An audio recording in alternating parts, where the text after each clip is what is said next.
We're here to talk about urbanism and mobility, which we see becoming a more and more prominent topic in the region. Cities are growing at a pace that is absolutely staggering. 20 years ago were several million that are now 20 to 30 million population. So these are pressures that are just enormous. We're in an era where I think mobility has become not an enabler to our societies, but more of a driving force. We talk about work and journey to work, but there are so many other dimensions of mobility and access in cities that have to be studied and managed and understood.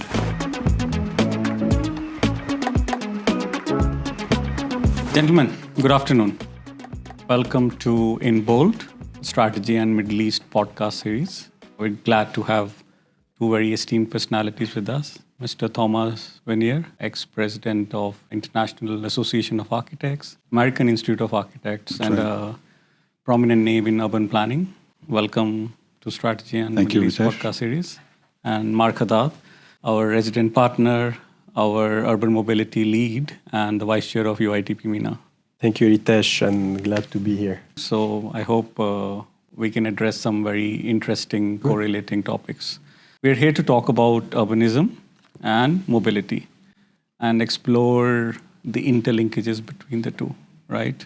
Which we see becoming a more and more prominent topic in the region as our cities expand and our lives become very intertwined with the cities, right? Thoma, you've made a trip to come here especially for this podcast. So I think it's only right that we give you a good amount of time to introduce yourself to our audience. I mean, we know you very well, but I think our audience will also benefit listening to your wealth of experience. Well, thank you, Ritesh. I am an architect. I've been in practice for several decades.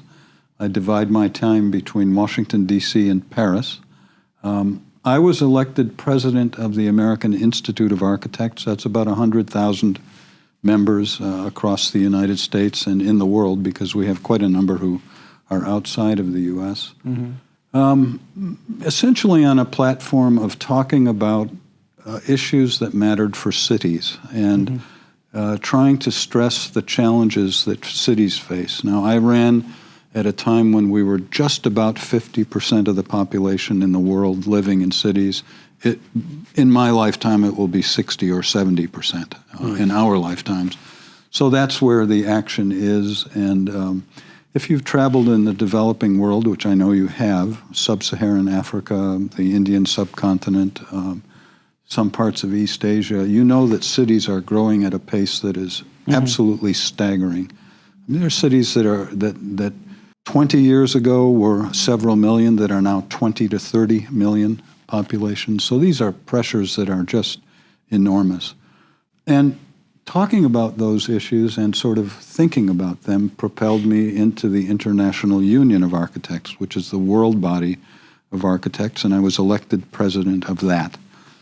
It's a wonderful privilege because, as I said at the outset, you get to visit lots of places in the world where architects, urban planners, and city officials are trying to make constructive change. Some are having a really difficult time because the challenges are huge. You take a place like Lagos, Nigeria, 60 or 70% of the population lives in what they call slums. We like to use this polite term, informal settlements. They call them slums, which is what they are.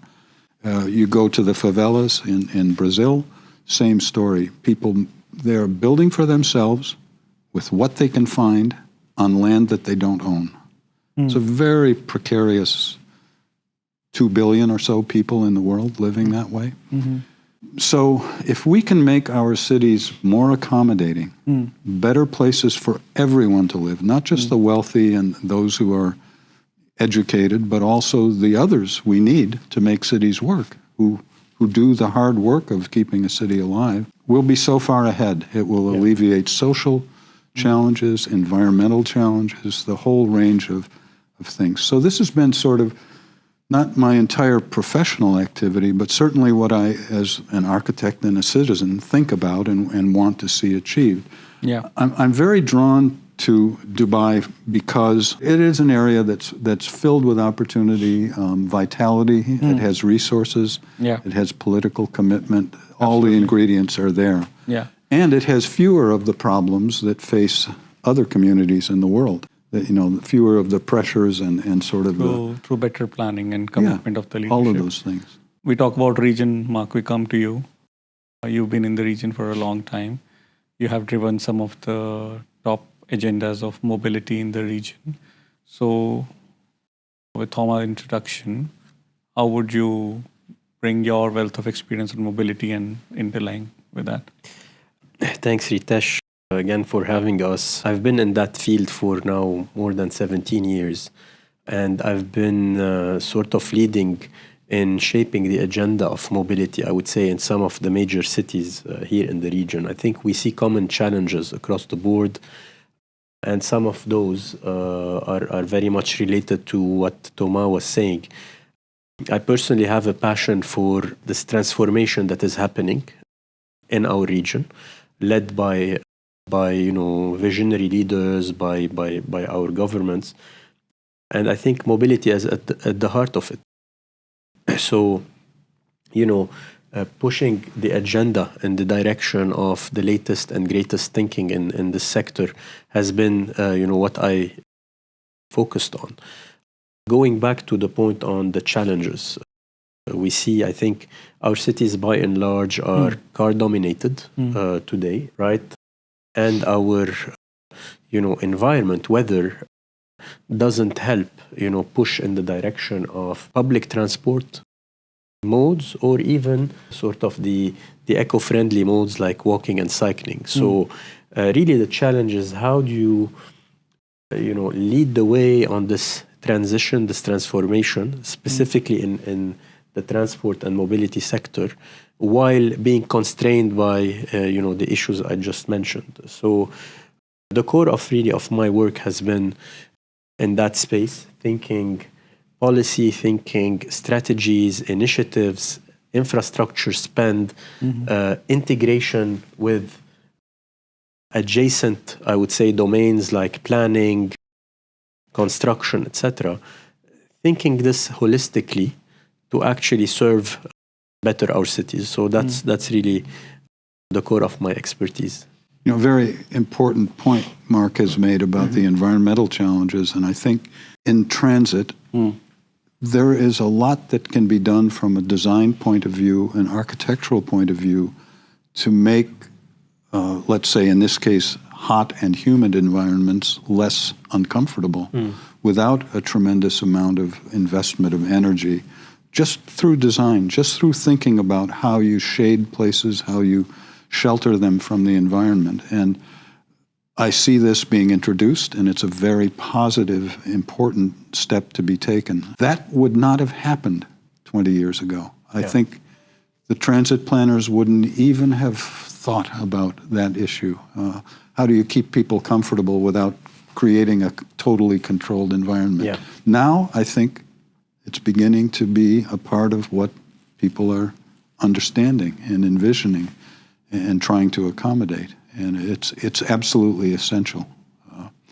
I guess the other thing I would say is that the focus on electric vehicles solves one aspect of the challenge we face, which is the reliance on fossil fuels and maybe the environmental pollutants. It does not change the dynamics too much of how you integrate people on foot, people on bicycles, people with powered vehicles. Correct. And so it is not a panacea. It is not something that alone is going to make a big difference in how people experience cities.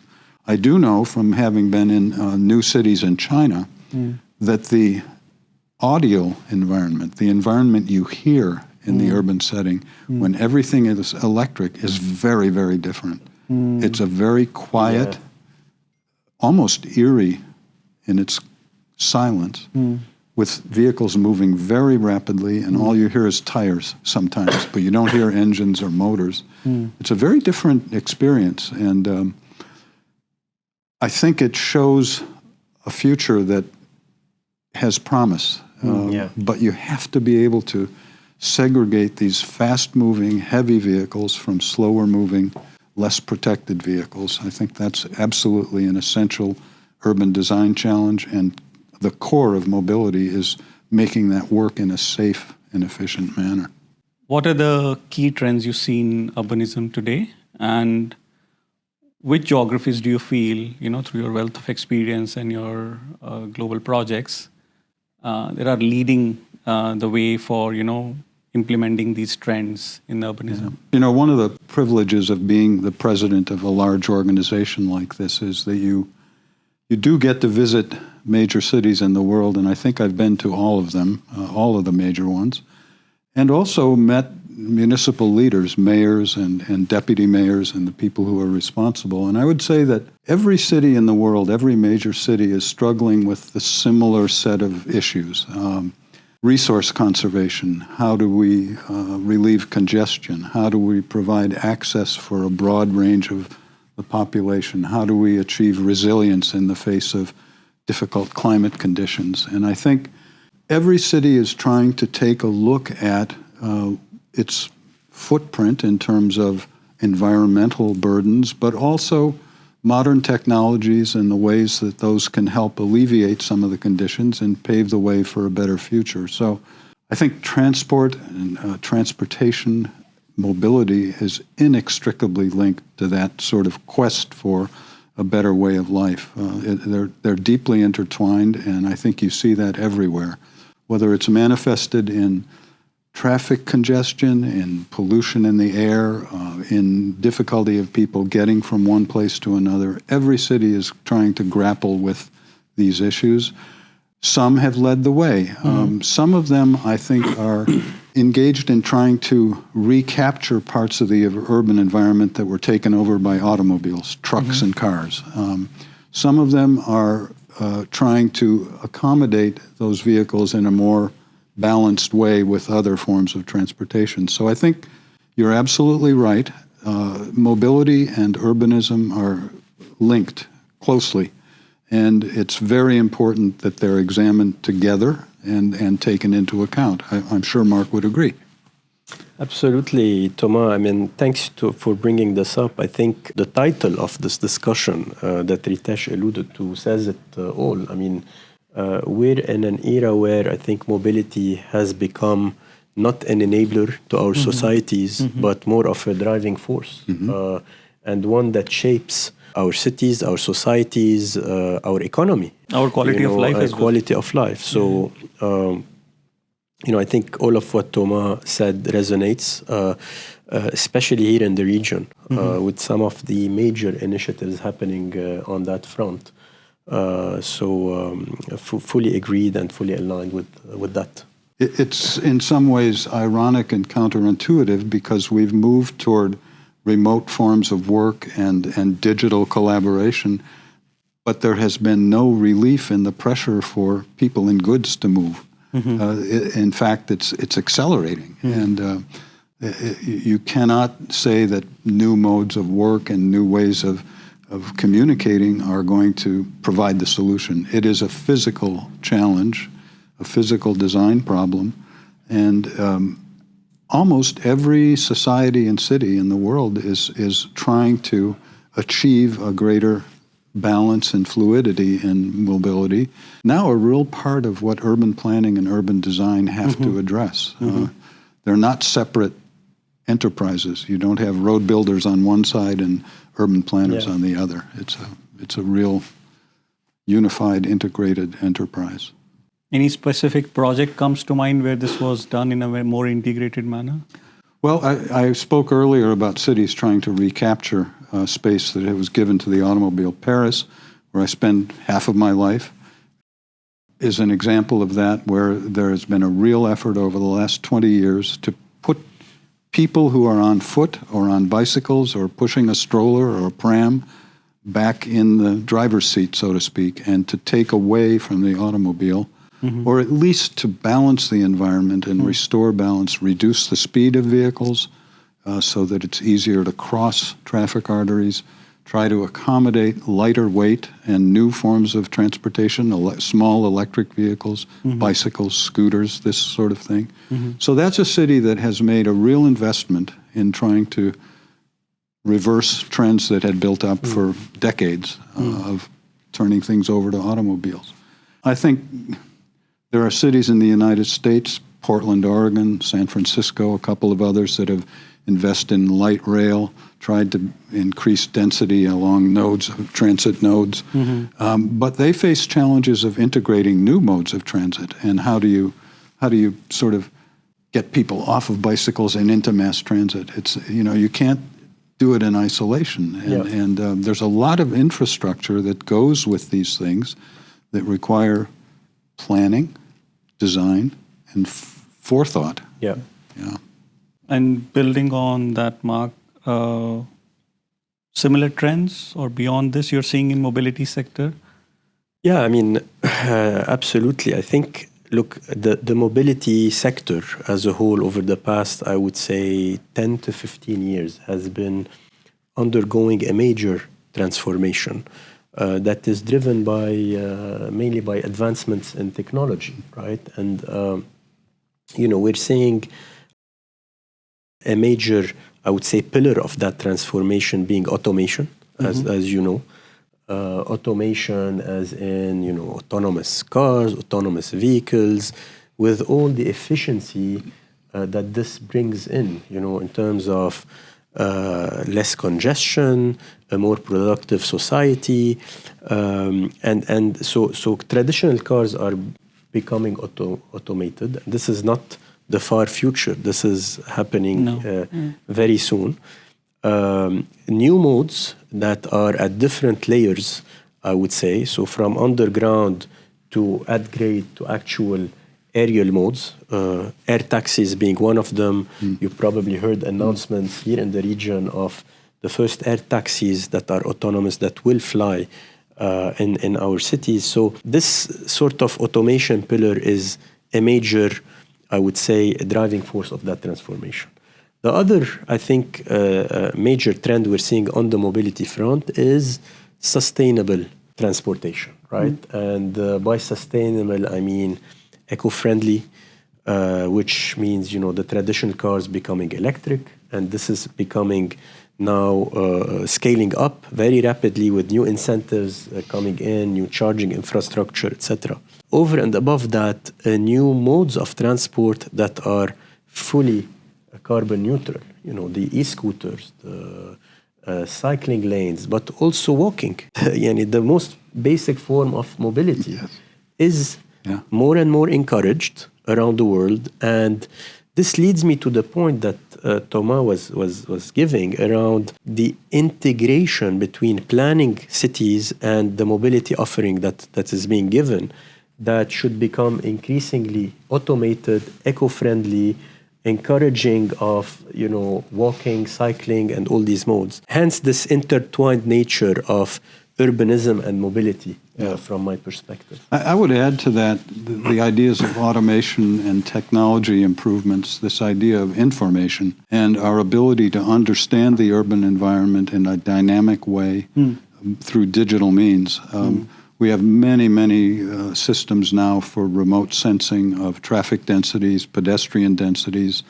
It's possible to understand the flow of traffic very quickly and to dispatch traffic control crews and to change signaling systems remotely. But can that be done at the planning stage also? Well, I think you can plan for it, and I think you can build the infrastructure for it. And that, I think, is a key point.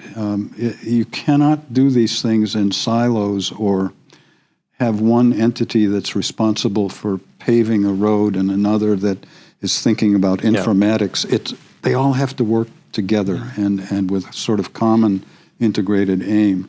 I think these information systems are also equipping city managers and people who are responsible for services to do a better job of dispatching, of understanding the dynamics of demand, and that will have inherent efficiencies associated with it. And I think that's a major leap forward.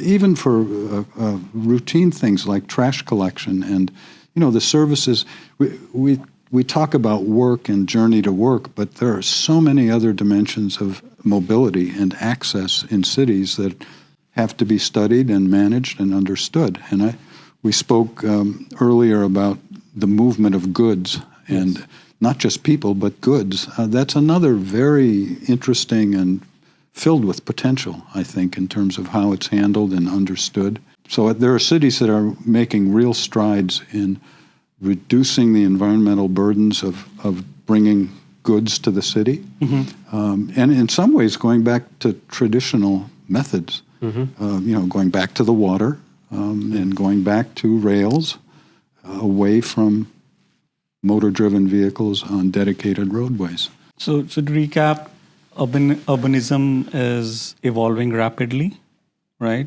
New age thinking, mobility is changing at a very, very fast pace. I mean, almost every city is trying to catch up to the pace of change. And the interlinkages between the two is extremely critical, right? Not just reactive, but also proactive from a planning perspective. So my question to you, Mark, is how do we do that? How do we establish these strong interlinkages between these two very dynamic domains? Yeah, I mean, I think, Ritesh, you put it right. We are seeing this challenge on a daily basis when we sit with city authorities here in the region, but also outside of this region. The dialogue, right, between urban planners and transport authorities is simply, facing challenges. It's not there, and I think there are different ways to tackle this problem. The first dimension is the institutional setup, right? There needs to be a rethink of, I would say, that integration between various entities. Many cities, and Thomas would know better even, have a fully integrated sort of approach to urban planning and mobility planning under one sort of umbrella. So working in the direction of that integration is very important. Maybe Thomas has something to say. I agree with that, and I think many municipal leaders, even political figures, not just technical people, have come to understand that the quality of life and the ability to provide quality of life to attract people who want to settle in a city and want to be productive members of society in an urban environment means you have to manage these things, and you have to make a real commitment to an integrated approach that you just can no longer have one entity planning roads, another entity planning bicycle lanes, another entity thinking about the Wi-Fi network. These are all part of the same kind of infrastructure that makes urban environments work. And I think I take the example of Seoul, South Korea, where they've really made an investment in trying to understand the dynamics of the environment and then try to manage them digitally, but also with the human factor of communicating with people and telling them what's happening, why it's happening, why we're doing this. And I think the other element that I would bring in is that city authorities all are interested in making the experience attractive to visitors, to tourists, to business enterprises, to people who might invest. And a big part of that is not just making it efficient and resilient and resource efficient, but also making it attractive, aesthetically pleasing, and something that people will remember. Oh, I went there and it was a wonderful experience, and I really remember this. And there are some cities, we've all been to them, that have that character and have been able to... Even metro stations became iconic in some parts Absolutely, of yes. the world. That's very true. And that's to your point. That's true, and that's one of the things that I think is a lost opportunity in some places. Washington, D.C., where I spend the other half of my life, has quite an extensive metro system. When it first developed underground, they made a real investment in the aesthetics of the stations. It's a very dramatic and quite beautiful set of stations. Now that it's expanding into the countryside, they're going above ground, and it's just engineering. It's just big pieces of concrete and big beams. There's no aesthetic judgment implied at all, and it's a real lost opportunity. And Why do you call it a lost opportunity? because you could have designed something that was beautiful to look at, that was appealing to look at, that had distinctive character that people would remember. There's a great deal of difference between I take Washington, D.C. again. The Theodore Roosevelt Bridge, which is a big highway that goes across the Potomac River, just an engineered giant piece of concrete, and the Memorial Bridge, which is a very beautiful bridge that was designed to be an approach to the city and to have genuine beauty attached to it. They're two very different approaches to how you handle a problem of mobility. And I think what so often gets lost is that aesthetic kind of beauty element that is such an important part of what people experience, what they remember, what they value, and how they interact with their environment. So Mark, aesthetic beauty and iconic nature of the infrastructure is given good due importance in the region. So what more regional authorities, entities can do to enhance this interlinkages, intertwining between mobility and urban planning? Yeah, I mean, I think we spoke about sort of a centralized approach, right, through institutional integration. And part of the outcomes would be this, these targets on aesthetics, on the integrated experience, etc. I think another area would be the tools at hand, right? And how can we enable them technologically?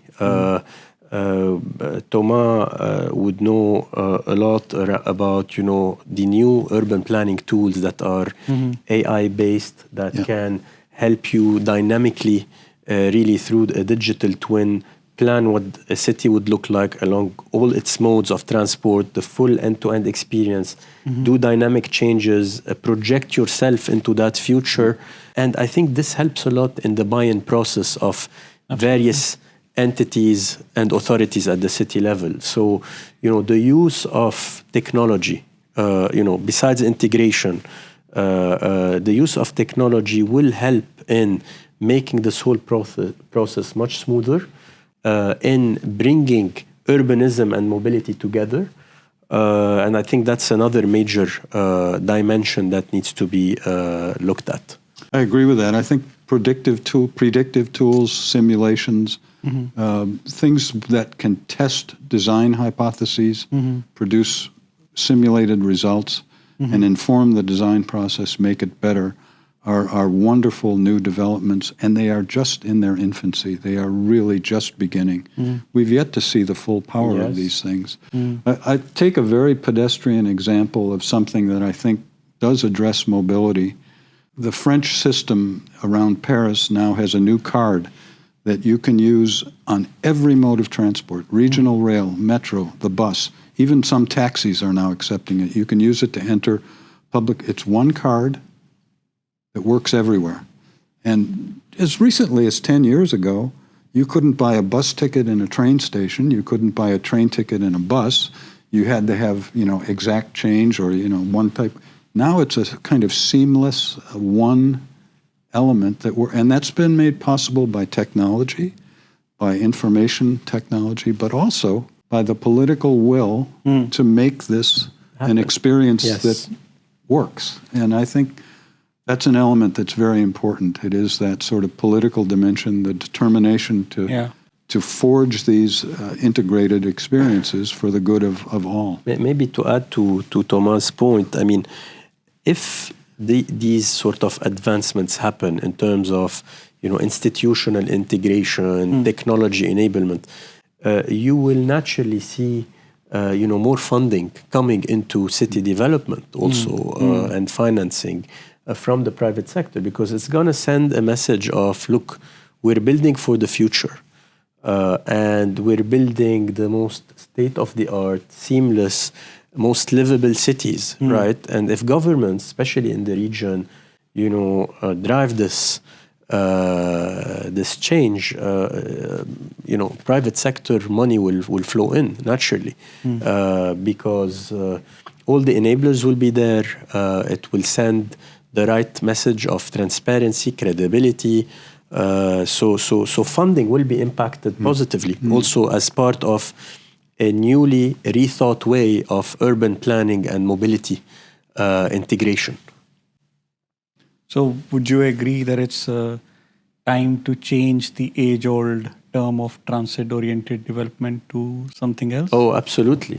I think it doesn't give transport enough justice, this word. We should put something else at the heart of it, which is a mobility-driven sort of statement. But happy to hear suggestions. Did you come up with one, Ritesh? Have you got a new one? I for have us? one in mind. Yeah? Mobility integrated development. Well, Absolutely. I think that's very sound. If you get Thomas' stamp, then it's... No, it brings to mind the efforts being made in San Francisco, for example, to create a transit hub where regional railroads, city buses, city rail system, bicycles, scooters, all of them. Go to Tokyo. If you've been in Japan, you'll see how these gigantic nodes of transport integrate high-speed trains, slow-speed trains, the whole. They've really thought through this question of integration and how do you get multimodal integration. So if it's transit, Instead of transit-oriented development? Yeah, that's good. Mobility integrated. development. I like that. I think that works, and it does convey the idea very powerfully. Thank you, gentlemen. I think this is a good point to conclude a very, very productive and learning conversation. Thank you, Ritesh. Hopefully, I think as much as I have found this conversation to be valuable, our listeners will also follow the same thoughts and same experiences. Pleasure, Ritesh. Thank you for having Mark, us. Thank you. Thank you. Thomas. Yeah. Hi, everyone. I hope you enjoyed our conversations and our episodes. Please do share with your friends, with your network, if it's the case, and stay tuned for more of these interesting conversations.